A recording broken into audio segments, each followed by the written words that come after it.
et en mai. Alors aujourd'hui, justement, le soleil est revenu, ça tombe bien, car avec vous, Valérie Hurtel, on va parler, d'une idée pour la France lumineuse. On met en avant, évidemment, comme on le fait régulièrement, vos initiatives et vos belles idées. Et donc aujourd'hui, Valérie, vous nous emmenez du côté de Strasbourg à la découverte. Alors, c'est fabuleux, d'un immeuble d'habitation qui produit sa propre électricité. C'est ça. Est-ce que vous savez, Julien, à combien s'élève une facture d'électricité moyenne J'ai pas en envie de France? savoir. 1400 euros. 1400 euros. Alors, imaginez, vous êtes locataire dans cette tour, votre facture est égale à 0.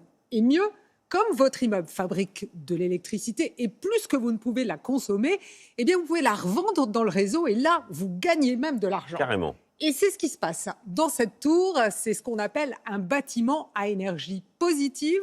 Elle est couverte de panneaux photovoltaïques. Caroline Arnold et Régis Massini nous font la visite. Mon idée pour la France, c'est d'effacer la facture d'énergie des ménages en leur construisant des logements à énergie positive. Cette tour, elle fabrique plus d'énergie qu'elle en consomme.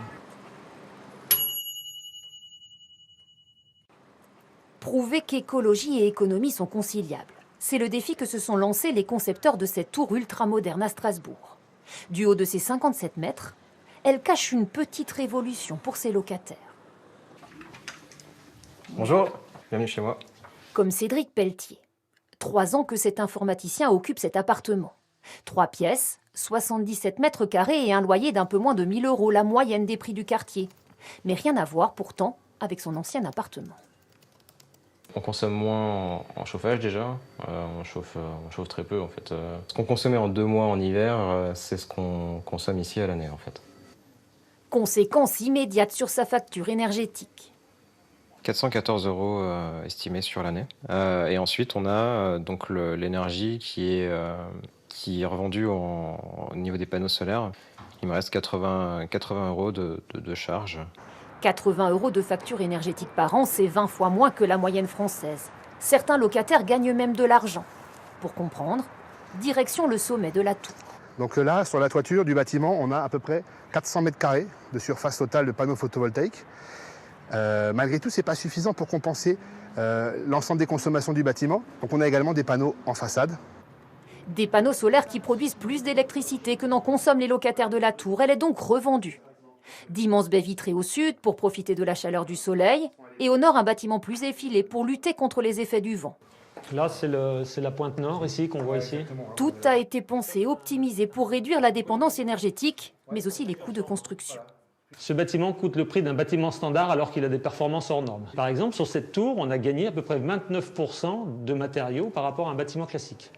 Donc c'est pour ça que ce bâtiment est peu coûteux, puisqu'on a pu améliorer sa qualité parce qu'on utilisait moins de matériaux. D'où des loyers maîtrisés malgré les équipements dernier cri. Éteindre la lumière, ouvrir les brises-vues.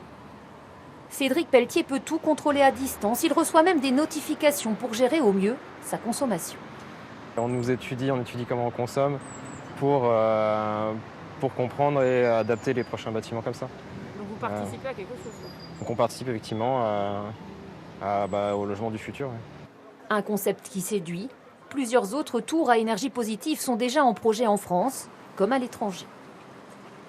Étonnant. Est-ce qu'on peut faire ça chez soi, Valérie? Oui, bien sûr, on peut. Et d'ailleurs, ça explose. Aujourd'hui, 100 000 particuliers produisent eux-mêmes de l'électricité. Alors, à la base, Julien, bien sûr, c'est un investissement. Un panneau solaire, c'est quand même pas donné. Oui. Il faut compter au moins 10 000 € pour une installation qui permet de réduire de moitié sa facture d'électricité. Donc, c'est déjà du lourd. Mais si vous voulez vous lancer, pour moins de 700 € aujourd'hui, on trouve des petits kits. Regardez, ça, ce sont des panneaux solaires très légers qui se posent sur la terrasse ou sur le toit. Ils sont transportables. Il suffit de les brancher sur le secteur. Et comme pour la tour qu'on vient de voir, vous pouvez revendre votre surplus à EDF. Elle rachète 10 centimes d'euros le kilowattheure. C'est pas beaucoup, mais mis bout à bout, ça commence à faire pas mal. Ouais. La maison écolo, c'est l'avenir, on peut dire ça, Valérie? Ah oui, on peut dire ça. L'idée, c'est de construire des bâtiments qui laissent le moins de traces possible sur l'environnement. Avec la nouvelle réglementation, dès l'an prochain, les constructeurs vont devoir se mettre au vert. Le bois va progressivement remplacer le béton. Pour l'isolation, la paille, le chanvre prendront progressivement la place de la laine de verre et du polystyrène. C'est un petit peu la revanche, vous savez, oui. de la maison de paille des 3 petits cochons. Hein. Alors, certains ont déjà montré l'exemple. Hein. Retour à des matériaux traditionnels. Regardez, en Bretagne, on se remet à fabriquer des maisons en terre. Un tout autre genre maintenant, celle-ci a été construite à partir de conteneurs récupérés sur les ports. Et puis, Julien, aujourd'hui, on peut même acheter une maison écolo vendue en kit. Regardez, ça, c'est une pop-up house. Elle est fabriquée par une société d'Aix-en-Provence. C'est beau. Oui, c'est sympa. beau. C'est pas mal. Il faut compter 100 000 € pour une maison de 80 mètres carrés. 100 000 €. Tout 120 000. compris. 120 000 €. Oui, Bah, pour c'est 80 mètres raisonnable. carrés. Oui, c'est raisonnable. C'est assez Concurrentiel, joli. en tout cas.